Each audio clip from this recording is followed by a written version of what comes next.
Bentornati sul Fisher Channel World News, le principali notizie dal mondo in meno di un minuto. A Parigi ucciso un uomo che ha tentato di entrare in un comando con una finta cintura esplosiva. Fonti rivelano che abbia tentato anche di minacciare gli agenti con un coltello. Abusi sulle donne non solo a Colonia, denunciati anche ad Amburgo, Zurigo e Salisburgo, altri episodi analoghi. La Merkel, via chi non rispetta le nostre leggi.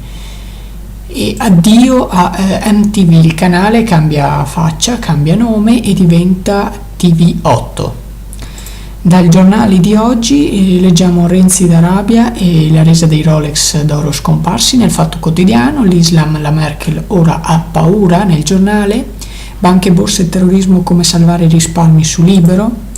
Prima pagina, siamo a cavallo sul Manifesto, caccia le donne, cresce la paura sul Gazzettino, la Chiesa brilla grazie a Gesù sull'Osservatore Romano.